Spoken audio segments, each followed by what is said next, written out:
With study.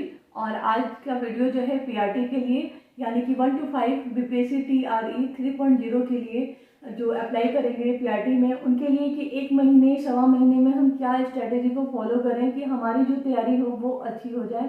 साथ में कुछ बुक्स मैं आप लोगों को सजेस्ट करूँगी कि ये बुक्स आप पढ़िए और सेल्फ स्टडी कीजिए और देखिए आपका रिजल्ट ज़रूर होगा।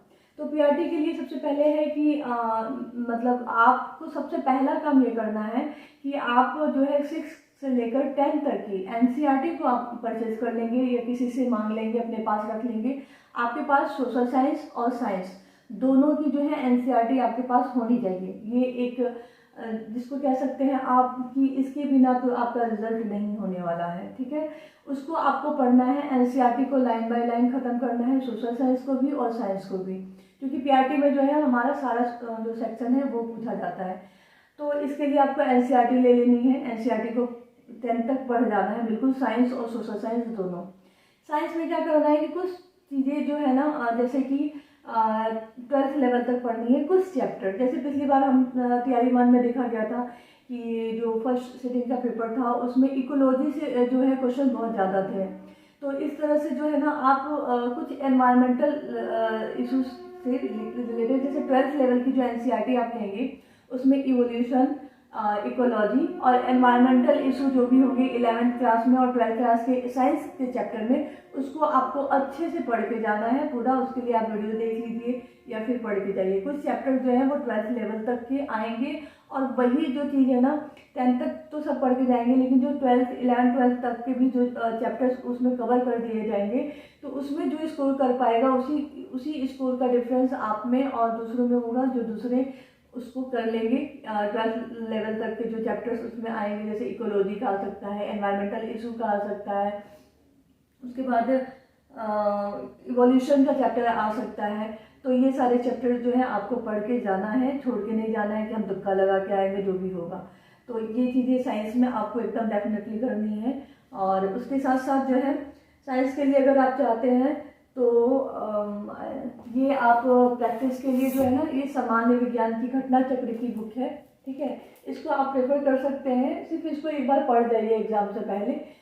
मतलब ये सारी चीज़ें तब जब आप एनसीईआरटी कंप्लीट कर चुकेंगे, उसके बाद या उसके साथ साथ आपको टाइम मिल रहा है तो आप इसको पढ़ सकते हैं, ठीक है। घटना चक्र की बुक है ये अच्छी है, आप इसको प्रेफर कर सकते हैं। साथ साथ में आप जो है सामान्य विज्ञान लुसेंट, ठीक है, इसको भी आप जो है पढ़ सकते हैं अपने साइड में प्रैक्टिस के लिए। एनसीईआरटी को तो पढ़ना ही है, साथ साथ में आप लुसेंट जो है साइंस की, उसको आप उसका ऑब्जेक्टिव ले लीजिए, सब्जेक्टिव ले लीजिए, उसको भी रिवीजन के तौर पे जो है उसको एक एक पेज करके आप फिनिश कर दीजिए एग्जाम से पहले। तो ये दो बुक आप दोनों बुक में से कोई भी ले सकते हैं, दोनों कर सकते हैं तो बहुत अच्छी बात है। जितना पढ़िए उतना जो है आपका कॉन्फिडेंस लेवल जो आपका हाई होगा। उसके साथ साथ हम बात करते हैं अब सोशल साइंस की। तो सोशल साइंस के लिए भी आपको मैंने कहा कि 6 to 10 तक की एनसीईआरटी को तो आपको कंप्लीट करनी ही करनी, चाहे कुछ भी हो जाए। उसके साथ साथ आप क्या कर सकते हैं कि अगर कुछ चीज़ें हैं आपको समझ में नहीं आ रही हैं, तो जैसे हिस्ट्री का क्वेश्चन है, ठीक है, तो हिस्ट्री के लिए आप ये घटना चक्र ले सकते हैं, बिल्कुल ठीक है। इसमें तीनों दिया हुआ है, प्राचीन, मध्य और आधुनिक, ये तीनों इसमें आराम से बहुत अच्छे से दिया हुआ है। बस इसको पढ़ते जाइए। अगर पढ़ भी पूरा ख़त्म नहीं हो पा रहा है, सबसे पहले तो पढ़िए।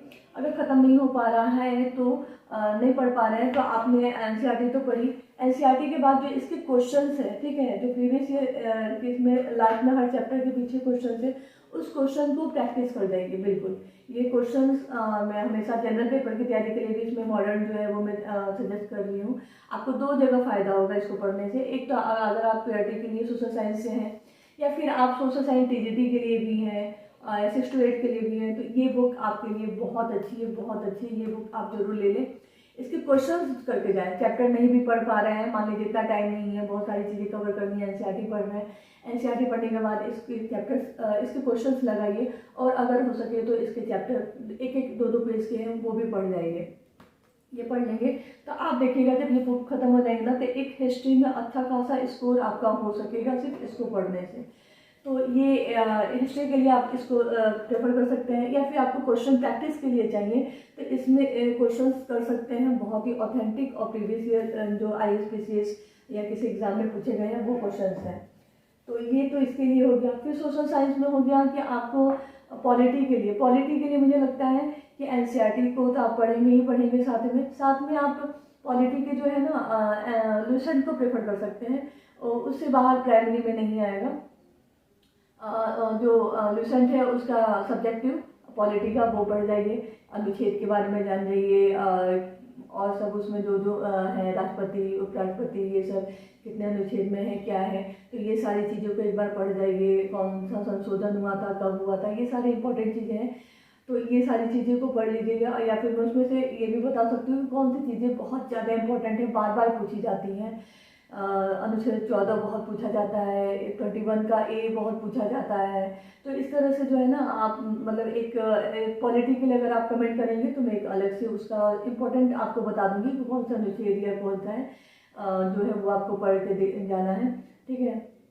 तो ये चीज़ें आप वहाँ से कर सकते हैं। उसके ऑब्जेक्टिव लगाने हैं तो लुसेंट का ऑब्जेक्टिव का पॉलिटी का आप लगा सकते हैं बहुत, ये इनफ है आपके पॉलिटी के लिए 1 to 5 के लिए, इससे ज़्यादा नहीं आएगा। 6 to 8 के पॉलिटी के लिए भी ये इनफ है, ठीक है, इतना आप पढ़ लेंगे।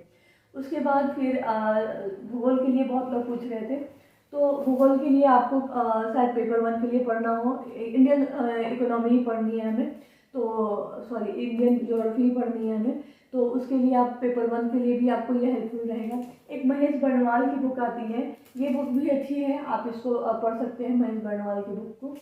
और उसके साथ साथ जो है ना घटना चक्र की ही एक सामान्य भूगोल की बुक आती है, ठीक है, ये आप देख लीजिए। ये बुक भी बहुत अच्छी है, अगर आपको ज्योग्राफी में कॉन्सेप्ट आपको अच्छे करने हैं बहुत तो आप ये बुक को ले सकते हैं। इस बुक में क्वेश्चंस भी हैं, इस क्वेश्चंस को आप प्रैक्टिस के तौर पर करके जाइए बिल्कुल, खासकर प्राइमरी के लिए तो बिल्कुल इसके क्वेश्चंस आप करके जाइए, बिल्कुल छोड़ के मत जाइएगा। और ये क्वेश्चन मुझे बिल्कुल एकदम मैं डेफिनेटली श्योर हूँ कि NCERT को पढ़ने के बाद ये क्वेश्चन करके जाइएगा तो आपकी ज्योग्राफी में अच्छा स्कोर होगा। सिर्फ इतनी ही चीज़ें करनी है और इतना अगर आप कर लेते हैं तो फिर आपका सिलेक्शन जरूर है, ठीक है। उसके बाद मैथ के क्वेश्चन आते हैं, तो मैथ हमारे दोनों चीज़ में आते हैं, जनरल पेपर में भी मैथ 7-8 नंबर का आता है और इधर भी क्वेश्चन पूछे जाते हैं। तो मैथ के लिए वही मैथ जो है दोनों पेपर में पूछे जाते हैं, तो पेपर 1 में भी और आपके सब्जेक्ट में भी पूछे जाएंगे जनरल पेपर में। तो मैथ के लिए बिल्कुल आप फोकस होकर मैथ को भी बनाइए। और मैथ के लिए जो है आप शकीर अहमद की बुक जो है वो प्रेफर कर सकते हैं, RS अग्रवाल की बुक, ये शकीर अहमद की बुक है, RS अग्रवाल की बुक आप कोई भी एक बुक ले लीजिए। आप इतना टाइम नहीं है कि हम सारी बुक्स को पढ़ें, सारी चीज़ में क्वेश्चन एक ही होते हैं। KD पब्लिकेशन की बुक है, ये आप प्रेफर कर सकते हैं। RS अग्रवाल अगर आपके पास है तो the best book is RS Agarwal, RS Agarwal को बना के जाइए। और ये चीज़ें जो है मैथ दोनों में आपको कवर करेंगी। मैथ के लिए तो रोज़ कीजिए, मेरा जनरल पेपर का जो है स्ट्रैटेजी भी मैं दे रही हूँ, अगर आप उस हिसाब से देखना चाहते हैं तो उस हिसाब से जनरल पेपर के लिए आप स्ट्रैटेजी को देखते चलिए और अपनी तैयारी कीजिए मैथ की। और उसके साथ साथ जो है मैथ का तो हो गया, मैथ के ऊपर तो आपको ध्यान देना ही है, मैथ के क्वेश्चन आते ही हैं। तो उसके साथ साथ जो है फिर हिंदी, तो हिंदी के लिए आप ग्रामर की कोई भी बुक प्रेफर कर सकते हैं हिंदी के लिए। एक वासुदेव नंदन की बुक आती है हिंदी ग्रामर की, वो ले सकते हैं। या फिर एक विद्यासागर की ये व्याकरण और रचना की बुक मेरे पास है, लेकिन मैं सजेस्ट करूँगी आप लोगों को कि आप वासुदेव नंदन वाली बुक लीजिए या फिर ये लुसेंट की बुक ले लीजिए, ठीक है। लुसेंट हिंदी, ये आप इसके ग्रामर पढ़ते जाइए पूरा, बहुत अच्छी मतलब हिंदी के लिए इतना काफ़ी है आप लोगों को इसमें से ग्रामर पढ़ने के लिए, ठीक है। उसके बाद जो है कुछ आपको EVS भी पढ़ के जाना है, जैसे कि जैसे सीटेट की हम तैयारी करते हैं, तो सीटेट की तैयारी में जो है 1 से लेकर 5 तक का जो NCERT का EVS हम पढ़ते थे, तो उसी चीज़ को ना EVS को एक बार रिवाइज कर लीजिएगा, ठीक है। कि कुछ चीज़ें ऐसी हैं तो उसको, हाँ बेटा आ रही हूँ, तो EVS को जो है आप रिवाइज कर लीजिएगा और 1 to 5 का सीटेट का लेवल का, ठीक है। और इतना काफ़ी है मेरे ख्याल से। बाकी जो जनरल पेपर के लिए जो है वो आपका चल रहा है, पहला पेपर मेरा चल रहा है। मैंने उसकी काफ़ी वीडियो देखी है, वहाँ से आप देख सकते हैं कि कहाँ से पढ़नी है। फिर भी एक बार मैथ आप करेंगे ही। करंट अफेयर के लिए आप कोई भी जो है यूट्यूब चैनल देख लें, साथ साथ में अभी मार्केट में बुक्स आने अवेलेबल हो जाएंगी 6 मंथ की, वो देखना शुरू कर दें, पढ़ना शुरू कर दें। बिहार करंट के लिए MPN एकेडमी मैं सजेस्ट करती हूँ, तो वो आप देख लें मंथली वाला। मॉडर्न हिस्ट्री आप इससे आज ये जो घटना चक्र है इससे आप पढ़ेंगे ही, और मॉडर्न हिस्ट्री जरूर देख के जाइएगा, और खासकर उसमें बिहार मॉडर्न हिस्ट्री जो है वो आएगी। उसके लिए मैं एक वीडियो लास्ट में सजेस्ट करूँगी कुछ दिनों बाद कि आप कौन सी वीडियो देखें जिसमें बिहार मॉडर्न हिस्ट्री हो, और बिहार करंट पढ़ के जाएंगे। और हाँ बेटा आ रही हूँ। और आपको ये वीडियो पसंद आई हो और कुछ सजेशन चाहिए होगा तो कमेंट करके ज़रूर बताइएगा। वीडियो पसंद आई हो तो लाइक कीजिएगा, सब्सक्राइब कीजिएगा और बहुत सारा प्यार दीजिएगा। और इसी तरह मैं आपके लिए वीडियो बनाती रहूँगी। और प्लीज़ कमेंट करके बताइएगा कि और क्या प्रॉब्लम्स है, वीडियो कैसी लगी। आपका कमेंट और लाइक मुझे बहुत मोटिवेट करता है, तो प्लीज़ एक लाइक और कमेंट ज़रूर कीजिएगा।